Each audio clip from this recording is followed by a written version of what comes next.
ચાલો good morning, જય Shri Krishna. Chapter number 5 માં હવે આપણે આગળ વધીએ. Lecture number 8. હવેનો આપણો પ્રશ્ન છે કે વાસ્તવિક વાયુની આદર્શ વર્તણૂકથી વિચલન. તો આપણે આગળ વાત કરી ગયા છીએ કે આદર્શ વર્તણૂક અથવા આદર્શ વાયુ કોને કહેવાય. તો ફરી યાદ કરાવી દઉં કે જે વાયુ કોઈ પણ તાપમાને અને દબાણે અથવા દરેક તાપમાને અને દબાણે આદર્શ વાયુ સમીકરણ અને વાયુના નિયમોનું સંપૂર્ણપણે પાલન કરતા હોય તે વાયુને આદર્શ વાયુ કહે છે. ફરી એકવાર, જે વાયુ દરેક તાપમાને અને દબાણે આદર્શ વાયુ સમીકરણ PV બરાબર nRT, PV બરાબર nRT તથા વાયુના નિયમો, બોયલનો નિયમ, ચાર્લ્સનો નિયમ, ગેલ્યુસેકનો નિયમ અને એવોગેડ્રોનો નિયમ, આ બધા નિયમોનું સંપૂર્ણપણે પાલન કરતા હોય એ વાયુને આદર્શ વાયુ કહે છે. પણ તે દિવસે મેં કીધું હતું કે ખરેખર આ દુનિયામાં આવો આદર્શ વાયુ કોઈ છે જ નહીં. દરેક વાયુ છે એ 100% બધા નિયમનું ક્યારેય પાલન કરતા નથી. એટલે આદર્શ વાયુ એ કાલ્પનિક વાયુ છે. કેવો વાયુ? કાલ્પનિક. તો વાસ્તવિક વાયુ કોને કહેવાય? તો કે જે આદર્શ વર્તણૂક ધરાવતા નથી એ બધા વાયુને શું કહેવાય? વાસ્તવિક વાયુ. એટલે કે જે દરેક તાપમાને અને દબાણે વાયુના નિયમો અને આદર્શ વાયુ સમીકરણનું પાલન કરતા ન હોય એવા વાયુને શું કહેવાય? વાસ્તવિક વાયુ. તો ખરેખર આદર્શ વર્તણૂક હોવી જોઈએ, એટલે કે આદર્શ વાયુ જેવી એના ગુણધર્મ હોવા જોઈએ, પણ એ નથી. એટલે કીધું કે વાસ્તવિક વાયુની આદર્શ વર્તણૂક હોવી જોઈએ, એના કરતા થોડો ફેરફાર મળે એને કહેવાય આદર્શ વર્તણૂકથી વિચલન. તો આપણે આદર્શ વર્તણૂકથી વિચલન સમજવા માટે દબાણ અને કદના ગુણાકાર વિરુદ્ધ દબાણ P છે એના આલેખ દ્વારા સમજીએ. તો બરોબર ધ્યાન આપજો, આલેખ સમજવાનો છે બરોબર. કે અહીંયા દબાણ અને કદનો ગુણાકાર લેવાનો અને અહીંયા દબાણ. આપણને બોયલનો નિયમ ખબર છે, કયો છે? P1 V1 બરાબર P2 V2. આ બોયલનો નિયમ. તમારી પાસે કોઈ એક વાયુ હોય, એ વાયુનું તાપમાન અચળ રાખવાનું, પહેલું દબાણ અને પહેલું કદ હોય, પછી તમે દબાણમાં ફેરફાર કરો એટલે નવું દબાણ મળે, ત્યારે જે કદ મળે એને બીજું કદ કહેવાય V2. પણ જો આદર્શ વાયુ હોય, સમજો કેવો વાયુ? આદર્શ વાયુ. તો આ સૂત્રનું, બોયલનો નિયમનું 100% પાલન કરે. એટલે કે તમે દબાણમાં ફેરફાર કરો આમે એટલો જ કદમાં ફેરફાર થાય, એટલે ગુણાકાર છે એ અચળ જ રહે. સમજો, દાખલા તરીકે પેલો કોઈ એક વાયુ છે, એના માટે દબાણ છે એ 4 બાર હોય, કદ 3 લિટર હોય, તો એનો ગુણાકાર કેટલો આવે? 12. હવે આ વાયુ છે એ આદર્શ વાયુ હોય તો એનું દબાણ છે એ 4 બાર માંથી ઘટાડી 3 બાર કરું તો કદ છે એ ઓટોમેટિક 4 લિટર થઈ જાય. તો ગુણાકાર તો 12 નો 12 જ રહે. દબાણ છે એ 3 માં જગ્યાએ 6 બાર કરી નાખું તો કદ 2 લિટર થઈ જાય, તો ગુણાકાર 12 નો 12 લેવાનો. દબાણ 12 કરી નાખું તો આ 1 થઈ જાય, જવાબ 12 નો. તો જેમ દબાણ વધારતા જાવ તો P વધતું જાય, પણ ગુણાકાર અચળ જ હોય તો એ વાયુને આદર્શ વાયુ કહેવાય. તો આદર્શ વાયુ માટે આ આલેખ છે સીધી રેખા જ મળશે. દબાણ વધતું જશે, સામે ગુણાકાર છે અચળ જ રહેવાનો. તો તો અહીંયા દબાણ અને કદનો ગુણાકાર અચળ જ રહે એટલે સીધી લાઈન આવે.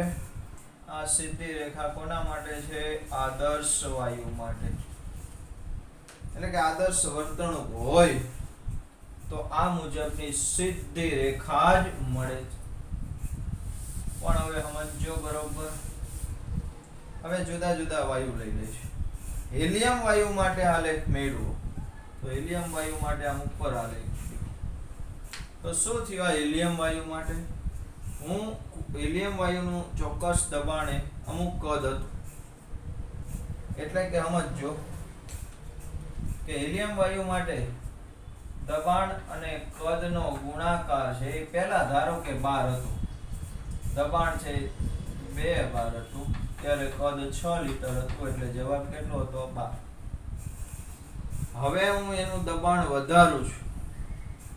દાખલા તરીકે એનું દબાણ વધાર્યું મેં 3 bar કર્યું.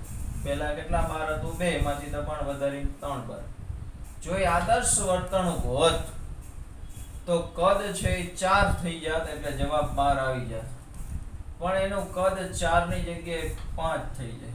ઘટે છે પણ થોડું ઓછું ઘટે છે એટલે ગુણાકાર 12 ની જગ્યાએ કેટલો થઈ ગયો? 15. તો PV નું મૂલ્ય વધતું ગયું. વળી હું 4 કરું. વળી દબાણ વધાર્યું તો એ 3 થવું જોઈએ જગ્યાએ 4 થયું તો ચોકે ચોકે 16. તો દબાણ વધારતા કદ ઘટવું જોઈએ. હિલિયમ વાયુને હું દબાણ વધારું ત્યારે કદ ઘટવું જોઈએ ને એટલું નથી ઘટતું, થોડું ઓછું ઘટે છે. એટલે વાયુ જેટલો દબાવવો જોઈએ એટલો દબાતો નથી. એટલે એના માટે દબાણ અને કદનો ગુણાકાર આદર્શ વાયુ જેટલો હોવો જોઈએ જગ્યાએ વધારે મળે છે. ભાઈ વધુ મળે ને એને આપણે ધન વિચલન કહેશું. વધારે મળે એને શું કહેશું? ધન વિચલન. કોઈ પણ જગ્યાએ હોવું જોઈએ એના કરતા વધારે હોય તો ધન વિચલન કહેવાય. અને હોવું જોઈએ એના કરતા ઓછું મળે નીચેના ભાગમાં આવે તો એને આપણે ઋણ વિચલન કહેશું. શું કહેશું? ઋણ વિચલન. તો હિલિયમ વાયુ માટે આવો આલેખ મળ્યો. હાઇડ્રોજન વાયુ માટે આલેખ દોર્યો તો એ આમ જ મળ્યો. તો હિલિયમ અને હાઇડ્રોજન આ બે વાયુ છે એ આદર્શ વાયુ કરતા દબાણ અને કદનો ગુણાકાર છે એનો હંમેશા વધુ જ મળે છે. એટલે કે દબાણ વધારતા કદ ઘટવું જોઈએ એટલું ઘટતું નથી. એટલે એને કહેવાય આ બે વાયુ છે એ વાસ્તવિક વાયુ છે જેમાં હોવું જોઈએ એના કરતા વધારે ગુણાકાર મળે છે. એને કહેવાય ધન વિચલન. ત્યાર પછી કાર્બન મોનોક્સાઇડ વાયુ માટે આવો જ પ્રયોગ કર્યો. કોના માટે? Carbon monoxide. તો કાર્બન મોનોક્સાઇડમાં પહેલા આલેખ સેજ નીચે આવ્યો, પછી આ સફેદ આલેખને છેદી અને આ ઉપર ગયો. આ કોના માટે છે? Carbon monoxide. તો એના માટે શું થયું? શરૂઆતમાં નીચા દબાણે, તો કે નીચા દબાણે મેં દબાણ વધાર્યું તો કદ છે એ ઘટવું જોઈએ એના કરતા વધારે ઘટી ગયું. ધારો કે હવે હું CO વાયુ માટે વિચારું છું. દબાણ અને કદનો ગુણાકાર. પહેલા 1 bar દબાણે કદ 12 લિટર હતું એટલે ગુણાકાર 12 થયો. પણ મેં દબાણ 2 bar કર્યું, દબાણ વધાર્યું. જોયું? 1 માંથી કેટલા બાર કર્યું? 2 bar કર્યું. ત્યારે કદ 6 લિટર થાત તો જવાબ 12 નો 12 રહેત. પણ એ 6 ની જગ્યાએ 5.5 થઈ ગયો એટલે હિસાબ કેટલો થયો? તો કે 11. આ આલેખ ધારો કે આ 12 નો છે. PV બરાબર. આ તો એક ઉદાહરણ છે. પણ અહીંયા દબાણ વધારતા કદ ઘટવું જોઈએ એના કરતા વધારે ઘટી ગયું એટલે ગુણાકાર છે આદર્શ વાયુ કરતા ઓછો થઈ ગયો. ઓછો થઈ ગયો એટલે નીચે આવ્યો આલેખ. તો નીચા દબાણ એટલે શરૂઆતમાં ઋણ વિચલન મળ્યું. પછી 3 bar દબાણે ગુણાકાર 4 થઈ ગયો એટલે કદ 4 લિટર થઈ ગયો એટલે પાછું 12 આવી ગયું એટલે અહીંથી આલેખ આમ ઉપર ગયો. આ દબાણે સમજો, આ દબાણે એનો આલેખ છે એ આદર્શ વાયુને છેદે છે. તો આ દબાણે આ કાર્બન મોનોક્સાઇડ વાયુ આદર્શ વાયુ તરીકે વર્તે છે, કાયમી નથી, પણ આ ચોક્કસ દબાણે આ CO કાર્બન મોનોક્સાઇડ વાયુ થોડા આ જ પરિસ્થિતિ પૂરતો આદર્શ વર્તણૂક ધરાવે છે. પછી પાછું ધન વિચલન છે, એટલે કે હવે હું દબાણ છે 4 બાર કરું તો કદ છે એ 3 થવાની જગ્યાએ 3.5 થાય છે. તો મને જવાબ 14 મળ્યો, એટલે આલેખ ઉપર વયો ગયો, પછી આમ વધતો જાય છે. તો પહેલા ઋણ વિચલન મળ્યું, પછી ધન વિચલન મળ્યું. ત્રીજો એક વાયુ લઈ લો, મિથેન વાયુ. મિથેન વાયુનો આલેખ આવો મળે છે CH4. તો સમજો મિથેન વાયુમાં પણ જેમ જેમ દબાણ વધારતા ગયા એમ કદ ઋણ વિચલન તરફ ગયું, એટલે કદ ઘટવું જોઈએ, એના કરતા વધારે ઘટી ગયું. પછી અમુક દબાણ પછી દબાણ વધારતા કદ બહુ ઘટતું નથી, એટલે પછી કયું વિચલન થયું? ધન વિચલન. તો આલેખ પરથી જોઈ શકાય કે hydrogen, helium, methane, carbon monoxide આ દરેક વાયુ છે એ લગભગ આદર્શ વાયુ જેવું ક્યારેક જ વર્તન ધરાવે જ્યારે છેદતા હોય આલેખ એ પરિસ્થિતિમાં. બાકી સામાન્ય બધા દબાણે, અચળ તાપમાને, જુદા જુદા દબાણે એનો આલેખ કાં તો ઋણ વિચલનમાં હોય અથવા ધન વિચલનમાં. એટલે ખરેખર જો આ જ લીટી ઉપર હાલ્યા હોત તો એ આદર્શ વર્તણૂક કહેવાય, પણ એનાથી આટલો ફેરફાર થયો, ઘડીક વાર ઋણ અથવા ધન વિચલન, એટલે કહેવાય વાસ્તવિક વાયુ છે એ આદર્શ વર્તણૂકથી વિચલન ધરાવે છે. તો પણ દરેક વાયુ સમજો કોઈ એક ચોક્કસ પરિસ્થિતિમાં આદર્શ વર્તણૂક ધરાવે. દાખલા તરીકે આ પ્રયોગ મેં જે તાપમાને કર્યો એ તાપમાન અચળ, અને આ મિથેન વાયુ માટે આ દબાણ લઈ લો. ચાલો મિથેન વાયુ માટે આ દબાણે અને આ તાપમાને એની વર્તણૂક અહીંયા 12 જ આદર્શ વાયુ જેવી જ મળે છે. એટલે એમ પણ કહી શકાય કે દરેક વાસ્તવિક વાયુ, એટલે જે આપણા બધા વાયુ છે, hydrogen, helium, methane, CO2, CO, એ દરેક વાયુ કાયમી આદર્શ વાયુ નથી, પણ દરેક વાયુ એ કોઈ એક ચોક્કસ પરિસ્થિતિએ આદર્શ વાયુ જેવી વર્તણૂક ધરાવે છે. તો આટલું સમજાય છે. હજી એક આલેખ આપણે બીજો સમજવાનો છે. ચલો હવે બીજો આલેખ એક સમજીએ. હવે ખાલી દબાણ અને કદનો આલેખ સમજવો છે. આલેખ જ બહુ મહત્વના છે. વર્ણન તો તમે તમારી રીતે લખી શકો. હવે આપણે દબાણ વિરુદ્ધ કદનો આલેખ સમજવો છે. દબાણ વિરુદ્ધ કદનો આલેખ એટલે કોનો નિયમ થાય? બોયલનો નિયમ થાય. તાપમાન કેવું રાખવાનું? અચળ. તો અચળ તાપમાને આપણે કોઈ એક વાયુ હોય એના માટે જુદા જુદા દબાણે કદ V મેળવતા જાય. બે રીતે, એકવાર બોયલનો નિયમનો ઉપયોગ કરશું, બોયલના નિયમનું સૂત્રનો ઉપયોગ કરશું. કયું સૂત્ર વાપરશું? P1 V1 બરાબર P2 V2. ગણતરી કરીએ, દબાણ બદલાવતા જશું, કદમાં શું ફેરફાર થાય આપણે આ સૂત્રથી દાખલા ગણતા એમ ગણતું જવાનું. આ બોયલના સૂત્રથી જે મેળવશું એ જે દબાણ આપણને મળે એ સૈદ્ધાંતિક રીતે ગણેલું કહેવાય, એને આદર્શ વર્તણૂક કહેવાય. કારણ કે બોયલના નિયમનું સંપૂર્ણપણે પાલન કરે છે એવું ધારીને આપણે ગણતરી કરીને સૈદ્ધાંતિક મૂલ્ય મેળવો. અને બીજી વાર જે પ્રાયોગિક રીતે મૂલ્ય મળે એ પ્રયોગ દ્વારા નક્કી કરતા જશું. તો આપણને આવો આલેખ મળે છે. દબાણ ઘટાડતા જાઓ એમ કદ વધતું જાય, એ તો આપણને ખબર જ છે. પણ આ બીજું આલેખ આમ મળે છે.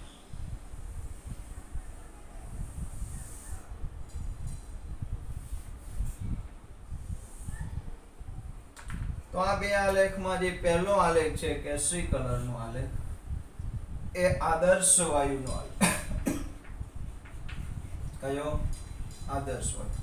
તો એ આલેખમાં જે મૂલ્ય છે જુદા જુદા દબાણે जुदा जुदा दबाणे कदना मूल्य मेळवा होय ते केवी रीते मेळवेला छे तो के सूत्र उपरथी मेळवो ए आदर्श वर्तणूक कहेवाय अने आ ब्लू कलर नी लाइन ना जे मूल्य मळ्या छे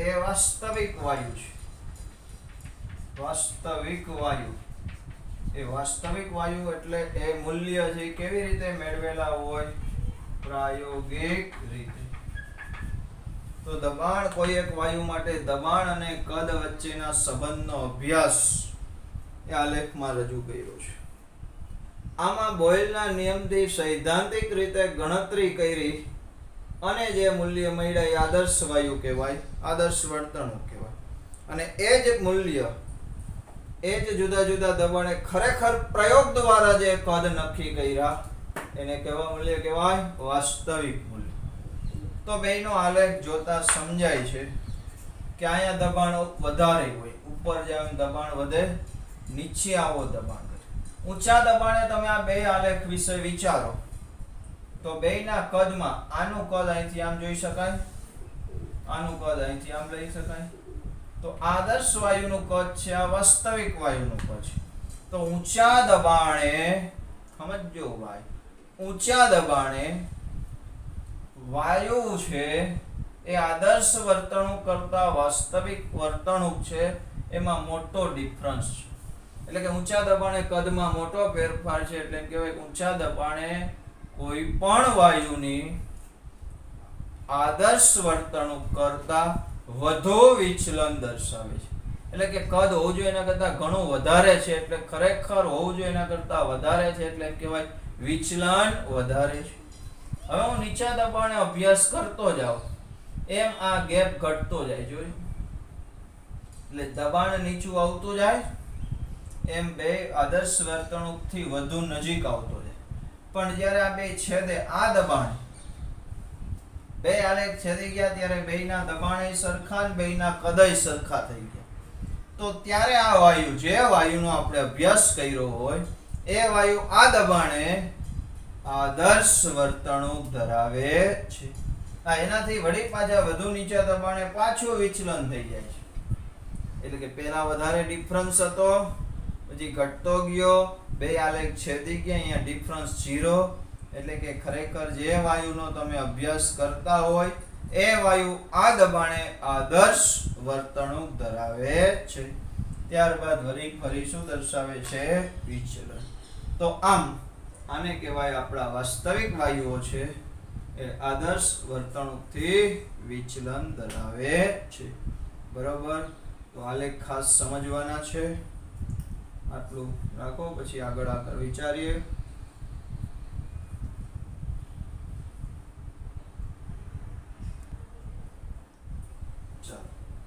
त्यार पछी बहु अगत्यनो प्रश्न छे वांडर वाल्स समीकरण तो समझो मित्रों बरोबर कि આપણે આગળના ટોપિકમાં ભણ્યા કે આપણા વાસ્તવિક વાયુઓ છે એ આદર્શ વર્તણૂકથી વધુ વિચલન ધરાવે છે એમાંય ખાસ કરીને હમણાં જ આલેખનો અભ્યાસ કર્યો તો કે ઊંચા દબાણે વધારે વિચલન મળે છે દબાણ નીચું હોય તો વિચલન હોય પણ ઓછું હોય तो शा माटे आ विचलन आवे छे अने अमुक परिस्थितिमां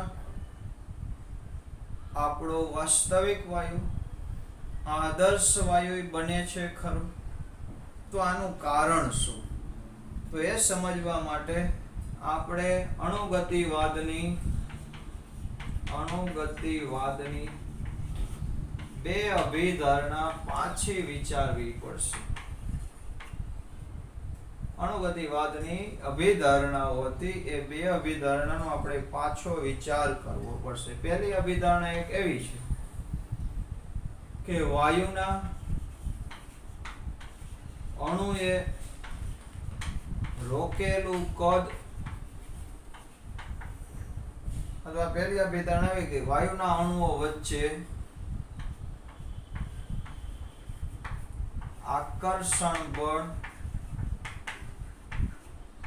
नहीवत होय छे આ પહેલી ધારણા હતી, એક આવી અભિધારણા હતી. 7 અભિધારણા આપણે આગળ ભણ્યા હતા ને આના પહેલાના લેક્ચરમાં કે વાયુના અણુઓ વચ્ચે આકર્ષણ બળ હોતું નથી. એક આવી અભિધારણા છે. નહીં વાત હોય અથવા એમ કહેતા હતા હોતું નથી. અને બીજી અભિધારણા એવી એક હતી કે વાયુના અણુએ રોકેલું કદ, વાયુના અણુએ રોકેલું કદ વાયુના કુલ કદની સરખામણીમાં નહિવત હોય છે. જેને આપણે અવગણી શકાય એટલું હોય છે એવું કહેતા હતા. અવગણી શકાય તેટલું ઓછું હોય છે. શું કે પહેલી અભિધારણા એવી હતી કે વાયુના બે અણુ હોય તો એના વચ્ચે આકર્ષણ બળ હોતું જ નથી. બીજી અભિધારણા એવી છે કે વાયુનું એક અણુનું કદ, દાખલા તરીકે આ પાત્રમાં વાયુ ભર્યો હોય તો એના એક અણુએ રોકેલું કદ એ આખા કુલ કદની સરખામણીમાં અવગણી શકાય એટલું ઓછું. આવી બે અભિધારણા હતી. હવે વાન્ડરવાલ્સ નામના વૈજ્ઞાનિકે આમાં ઊંડો વિચાર કર્યો કે ભાઈ જો આ બે અભિધારણા તમે આપી છે બરોબર છે, પણ આ બે અભિધારણા સાચી છે એમ ધારી લો. જોજો બહુ સરસ વાત છે કે આ બે અભિધારણા સાચી છે એમ ધારો તો આપણે એમાં થોડુંક વિચારવું પડે. શું વિચારવાનું? જોજો. દાખલા તરીકે અભિધારણા એક સાચી છે. શું કીધું? વાયુના અણુ વચ્ચે આકર્ષણ બળ છે જ નહીં એવું. જો આકર્ષણ બળ ન હોય તો શું થાય કે વાયુના અણુ વચ્ચે આકર્ષણ બળ હોય જ નહીં તો દાખલા તરીકે આપણે કોઈ પણ વાયુ લીધો હોય, એ વાયુ છે એને તમે હવે એના અણુઓ કોઈથી આકર્ષણ બળ ન જ હોય તો ગમે એટલા નજીક લઈ આવો, દૂર રાખો, આકર્ષણ બળ ન જ હોય એવો અભિધારણા કહે છે. જો આકર્ષણ બળ જ ન હોય તો આ વાયુને કદાચ તમે ગમે એટલું દબાવો, નજીક લઈ આવો તો એનું કોઈથી પ્રવાહીકરણ ન થાય. પ્રવાહીકરણ એટલે વાયુ પ્રવાહી બને છે. કેવી રીતના? તો કે વાયુનો અણુ દૂર હોય પણ એને તમે તાપમાન ઘટાડી કે દબાણ વધારી નજીક લઈ આવો તો એ પ્રવાહી બને છે. અને ખરેખર આ ધારણા મુજબ એવું થાય કે ન જ બને પ્રવાહી. પણ આપને ખબર એલપીજી છે, લિક્વિડ ફાઇવ પેટ્રોલિયમ ગેસ, તો એ વાયુ છે. એને તમે દબાણ આપી નજીક લઈ આવ્યા છો તો એ વાયુનું શેમાં રૂપાંતર થઈ જાય છે? પ્રવાહીમાં. પણ કેમ? તો પ્રવાહી બન્યો છે એનો મતલબ કે એના અણુઓ એકબીજાની નજીક જોડાયેલા રહેશે, અને જોડાયેલા રહે છે તેનો મતલબ કે એના વચ્ચે આકર્ષણ છે. પણ એ દૂર હોય ત્યારે આકર્ષણ ન હોય, નજીક આવે ત્યારે આકર્ષણ બળ લાગે છે. એટલે આ અભિધારણા છે એ ખોટી છે કે વાયુના અણુ વચ્ચે આકર્ષણ બળ છે જ નહીં એવી અભિધારણા છે એ જો સાચી જ હોત તો કોઈ પણ વાયુનું કોઈ દિવસ પ્રવાહીમાં રૂપાંતર થાત નહીં. પણ ખરેખર વાયુનું તો પ્રવાહીમાં રૂપાંતર થાય છે અને ઘણા બધા વાયુને પ્રવાહી બનાવી શકાય છે. દાખલા તરીકે પાણીની વરાળ છે એ પ્રવાહી બની પાણી બને છે. તો ઘણા બધા વાયુ છે એનું પ્રવાહીમાં રૂપાંતર ખરેખર થાય છે. એનો મતલબ કે પહેલી અભિધારણા ખોટી છે. તો પહેલી અભિધારણા ખોટી છે. સમજાણું આટલું? તો આકર્ષણ બળ ન જ હોત તો વાયુનું પ્રવાહીકરણ થાત નહીં, પણ ખરેખર થાય છે.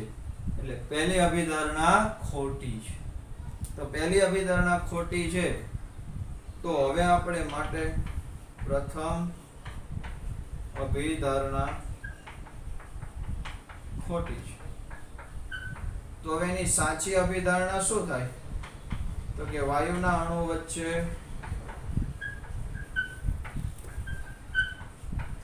આકર્ષણ બળ નથી એમ નહીં. હવે હું લખવાનું? આકર્ષણ બળ છે. વંડરવાલ્સે વિચાર્યું છું કે એમ ન કહેતા કે આકર્ષણ બળ નથી. આકર્ષણ બળ હોય પણ આઘા છે એટલે નથી. તો હવે આકર્ષણ બળ હોય તો એ આકર્ષણ બળને આપણે ધ્યાનમાં લેવું પડે. તો હવે જોજો વંડરવોલ્સ બરોબર વિચાર્યું છે કે દાખલા તરીકે આ એક પાત્ર છે,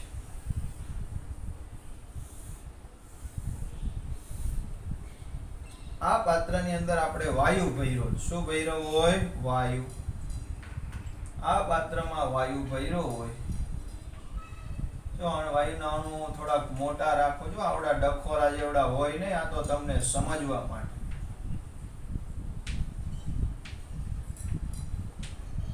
આ વાયુ ભર્યો છે પાત્રમાં. હવે આપણે શું ધારીને આગળ વધવાનું છે? તો કે વાયુના અણુ વચ્ચે આકર્ષણ બળ છે એમ માનીને આપણે આગળ વધવાનું છે. હવે વાયુના અણુ વચ્ચે આકર્ષણ બળ હોય તો એક આકર્ષણ બળને આપણે ધ્યાનમાં લેવું પડે. તો સમજો. હવે આપણે વાયુનું દબાણ કોને કહીએ છીએ? વાયુનું દબાણ. ધ્યાન આપજો બરોબર. તો કે આપણે વાયુનું દબાણ કોને કહીએ? તો કે વાયુના અણુઓ છે એ ગતિ કરી પાત્રની દિવાલ ઉપર જે ધક્કો મારે એ ધક્કાને આપણે શું કહીએ છીએ? વાયુનું દબાણ. ફરી સમજો કે એક પાત્રમાં વાયુ ભર્યો છે, આનું દબાણ કેટલું? તો કે આપણે એ વાયુના અણુઓ દ્વારા ગતિ કરી અને પાત્રની દિવાલ ઉપર જે ધક્કો લાગે એ ધક્કાને જ આપણે વાયુનું શું ગણીએ છીએ? દબાણ. હવે સમજો, આ વાયુ પાત્ર છે, આ અંદર રહેલો અણુ છે, પણ એ વાયુની અંદર રહેલો જે અણુ છે એ તો એની જેવા બધા જ ફરતી કોર એના જેવા જ બીજા અણુથી ઘેરાયેલો છે. તો આ અણુ છે વચ્ચેનો અણુ, એના ઉપર બધી બાજુથી એક સરખું દબાણ લાગશે.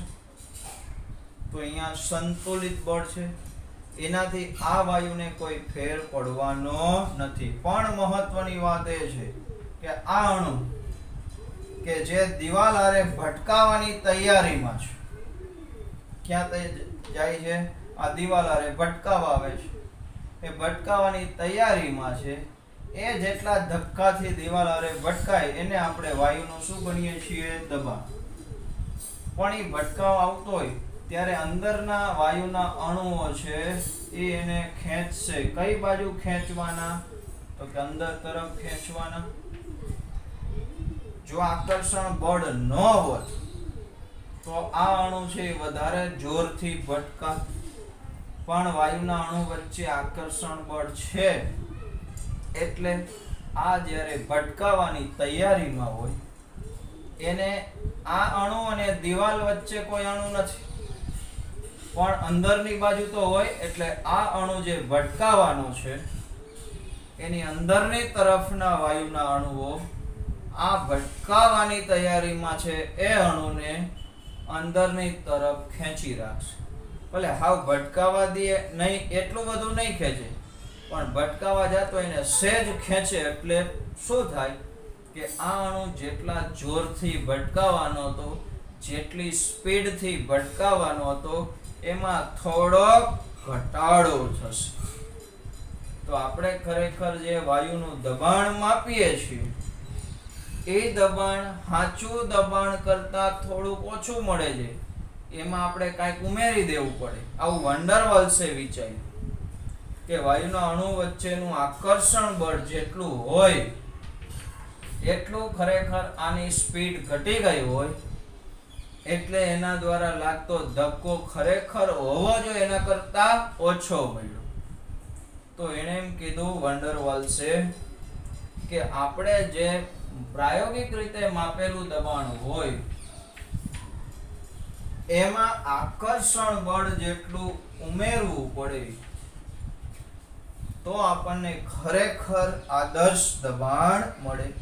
તો આદર્શ દબાણ મેળવવું હોય તો આપણે જે P વાસ્તવિક એટલે કે પ્રાયોગિક દબાણ મેળવવું હોય એમાં શું ઉમેરવું પડે? તો કે આકર્ષણ બળ જેટલું કંઈક ઉમેરવું પડશે. અને વાન્ડરવાલ્સે એમ કીધું કે આ અણુ વચ્ચે લાગતું આકર્ષણ બળ એ કેટલું હોય? તો કે અણુ વચ્ચે લાગતું આકર્ષણ બળ અણુની સંખ્યાના વર્ગના સમપ્રમાણમાં અને કદના વર્ગના વ્યસ્ત પ્રમાણમાં. જો અણુ અંદર વધારે હોય, સીધી વાત છે, તો આની નજીક વધારે આવે તો આને અંદર વધુ ખેંચે, એટલે આકર્ષણ બળ અણુની સંખ્યાના વર્ગના સમપ્રમાણ પણ કદના વર્ગના વ્યસ્ત પ્રમાણ. હવે આટલા જ અણુ જો મોટા પાત્રમાં હોત, એટલે કદ મોટું હોય, તો આ જે ભટકાનાર અણુ છે એની આજુબાજુ જે અણુઓ હોત ખરા પણ દૂર હોત, કારણ કે કદ વધારે હોય એટલે અણુઓ દૂર હોય, તો આકર્ષણ બળ લાગે પણ ઓછું લાગે. એટલે આ આકર્ષણ બળ છે એ n2 એટલે અણુના મોલની એટલે કે સંખ્યાના વર્ગના સમપ્રમાણમાં અને કદના વર્ગના વ્યસ્ત પ્રમાણ. હવે આકર્ષણ બળ અચળાંક ચલન કાઢીને એને અચળાંક એ મૂક્યો an2/v², જ્યાં a ને કહેવાય વાન ડર વાલ્સ અચળાંક. શું કીધું? વાન ડર વાલ્સ અચળાંક. તો ખરેખર આદર્શ દબાણ કેટલું હોય? તો કે આદર્શ દબાણ એ પ્રાયોગિક દબાણ વત્તા એની અંદર an2/v² જેટલું. તો અત્યાર સુધી આપણે પ્રાયોગિક દબાણ અને આદર્શ દબાણમાં ડિફરન્સ આવતો તો એનું કારણ આપણે આટલું ઉમેરતા નહોતા. જો એ ઉમેરી દે તો બહુ વિચલન મળે નહીં. તો આટલું ઉમેરવાની વાત. આજે તો પહેલી અભિધારણાને સુધાર્યો તો આટલો ફેરફાર થયો. સમજાણું? બરોબર સમજો. હજી આ પહેલી અભિધારણા સુધારી તો નવું દબાણ એટલે કે આદર્શ દબાણ એ કેટલું? તો કે અવલોકિત અથવા પ્રાયોગિક દબાણ માપ્યું હોય એમાં આટલું ઉમેરવું પડે. તો આ પહેલી અભિધારણા છે, એમાં સુધારો કર્યો એટલે દબાણ. હવે આપણે બીજી અભિધારણાની વાત કરવી છે. પહેલા આટલું સમજી લો, પછી બોર્ડ પૂછવું પડશે. સ્ક્રીનશોટ લેતા રહેજો.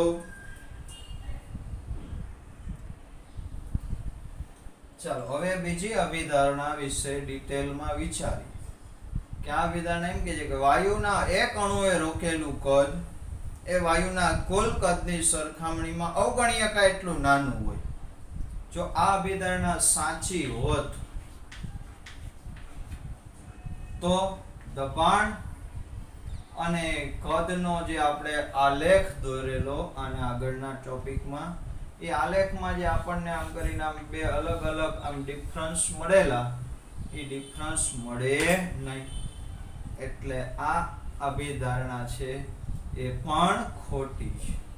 જો અભિધારણા સાચી હોત તો દબાણ અને કદના આલેખમાં જે વિચલન મળે છે એ ન મળવું જોઈએ, પણ ખરેખર તો મળ્યું છે. એટલે આ અભિધારણા પણ કેવી છે? ખોટી છે. જો આ અભિધારણા ખોટી છે તો આપણે આ અભિધારણાને સાચી કરી નાખીએ. એટલે કે વાયુના અણુના કદને ગણતરીમાં લેવું પડે, એટલે કે અવગણી શકવાનું નહીં. તો હવે જો એને ગણતરીમાં લઈએ તો શું થાય? બહુ મહત્વનું છે. ધારો કે સમજો, સિમ્પલ સમજાવું છું કે આ 1 લીટરનું પાત્ર છે. પાત્રની અંદરની જગ્યા કેટલી છે? 1 લીટર. એમાં હું વાયુને ભરું.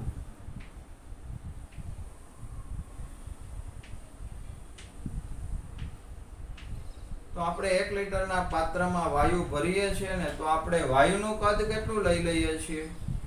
તો કે વાયુ 1 લીટરના પાત્રમાં છે તો વાયુનું કદ છે એ આપણે 1 લીટર ગણી જ લઈશું.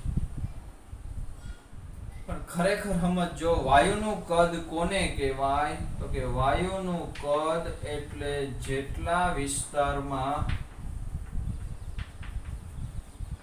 વાયુ ભ્રમણ કરી શકે તેના કદને, એટલે કે તે વિસ્તારના કદને વાયુનું કદ ગણાય. તો અહીંયા આપણે 1 લીટરનું પાત્ર હતું એટલે અંદરની જગ્યા કુલ 1 લીટર છે. એમાં વાયુ ભર્યો છે. આપણે વાયુનું કદ માપીએ એટલે 1 લીટર કહી દઈએ છીએ. પણ ખરેખર સમજજો કે આ વાયુનો અણુ છે એનું કદ માપવું છે.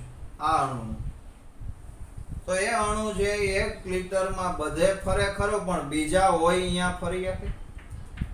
તો કે ના, બીજો જ્યાં હાજર હશે એ જ સમયે અહીંયા તો આ અણુનો જ ગોઠવાય છે.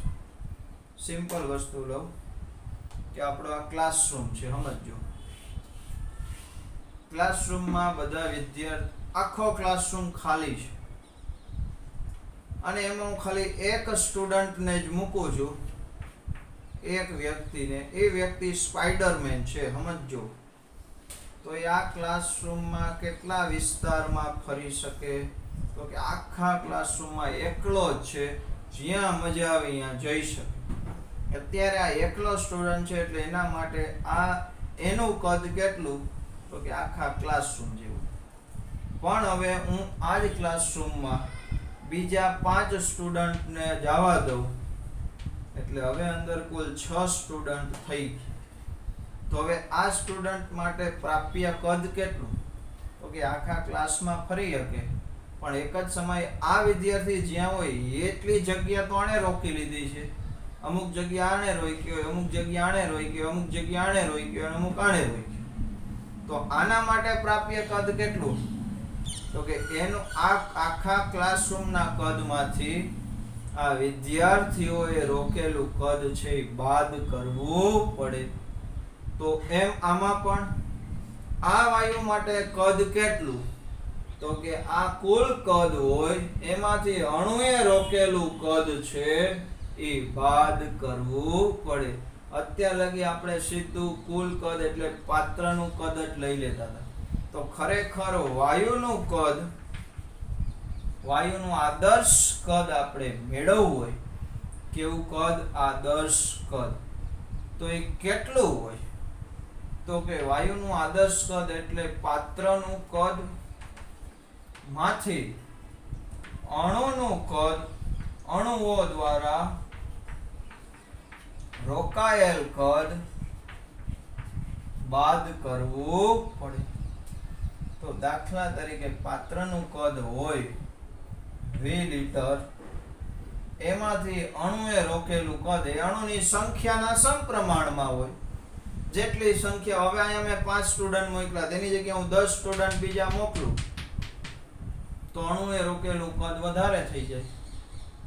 એટલે કે બીજા અણુએ રોકેલું કદ છે એ અણુની સંખ્યાના સમપ્રમાણમાં, એટલે કે n અણુની સંખ્યા, અને આ b છે એ અચળાંક છે. તો આ v આદર્શ કદ આપણે જોતું હોય તો v એટલે પ્રાયોગિક કદ માંથી nb જેટલું બાદ કરવું પડે. તો હવે આપણે આદર્શ વાયુ સમીકરણ લખતા હતા pv બરાબર nRT. પણ હવે વાસ્તવિક વાયુ માટે આ સમીકરણ લખવું હોય તો p, આ p માં સાચું દબાણ આપણે લખવું હોય તો p વત્તા an² કરવું પડે અને v માઇનસ nb કરવું પડે. તોય nRT જેટલું થાય. કોના જેટલું થાય? nRT. તો આ સમીકરણ મળ્યું. આ સમીકરણને કહેવાય વાન ડર વાલ્સ સમીકરણ. તો સુધારો કરવાનો. PV બરાબર nRT માં વાન ડર વાલ્સ સમીકરણ શું આવે? તો કે P એટલે p વત્તા n² upon v² મૂકવાનું અને v ની જગ્યાએ v માઇનસ nb બરાબર શું થઈ જાય? nRT. તો સમજાય છે? આને કહેવાય વાન ડર વાલ્સ સમીકરણ. હવે આના ઉપરથી આપણે વિચારી શકીએ, સમજો કે કોઈ પણ વાયુ છે એ નીચા દબાણે અને ઊંચા તાપમાને, નીચા દબાણે અને ઊંચા તાપમાને આદર્શ વર્તણૂક દર્શાવે. એવું કેમ કે નીચું દબાણ અને ઊંચા તાપમાને કેવી વર્તણૂક છે? આદર્શ. સમજો કે નીચું દબાણ એટલે આ પાત્ર લીધું હોય મેં, એમાં બહુ ઓછો વાયુ ભરું તો જ દબાણ ઓછું થાય, અથવા પાત્રનું કદ બહુ મોટું રાખવું તો ઓટોમેટિક દબાણ ઓછું થઈ જાય, અથવા વાયુના અણુઓની સંખ્યા જ ઓછી રાખવી. સમજો વાયુના અણુની સંખ્યા ઓછી હોય તો આ જે બાદ કરવાનું કદ થતું હતું એ સંખ્યાના સમપ્રમાણમાં, પણ સંખ્યા જ હાવ ઓછી હોય તો NB નું મૂલ્ય બહુ નહીવત હોય તો આ બે લગભગ સરખા થાય. તો આ NB અવગણી શકાય એટલું હોય, પણ એ ક્યારે? હાવ નીચું દબાણ હોય તો. અને નીચું દબાણ છે એટલે અણુઓ એકબીજાથી દૂર હશે, એટલે આ જે ભટકાનાર અણુ છે એની અંદર તરફ ખેંચતા અણુઓની સંખ્યા ઓછી થાય, એટલે આ બાદ ઉમેરવાનું ઓછું થાય. અને બીજું ઊંચું તાપમાન છે, તાપમાન બહુ વધારે એટલે અણુની ગતિ બહુ વધારે હોય. ગતિ બહુ વધારે હોય ત્યારે એ સ્પીડમાં ભટકાવાનો, એ ઊંચા દબાણે જ ભટકાવાનો છે. એમાં સહેજ અંદર તરફ ખેંચાણ લાગે પણ એ અંદરનું ખેંચાણ બહુ નહીવત. એટલે નીચા દબાણે અને ઊંચા તાપમાને અણુઓની ગતિ વધારે હોય, વધારે ગતિમાં હોય ત્યારે અણુ વચ્ચેનું આકર્ષણ બળ ઓછું થઈ જાય, એટલે આ મૂલ્ય છે એ હાવ નહીવત હોય. એટલે કીધું છે નીચા દબાણે અને ઊંચા તાપમાને કોઈ પણ વાયુ છે એની વર્તણૂક આદર્શ વાયુની વધુ નજીકની હોય. તો આ અવગણી નાખવાનું, આ અવગણી નાખવાનું, તો PV બરાબર શું થઈ ગયું? nRT. બરોબર સમજાય? આને કહેવાય વાન ડર વાલ્સ સમીકરણ.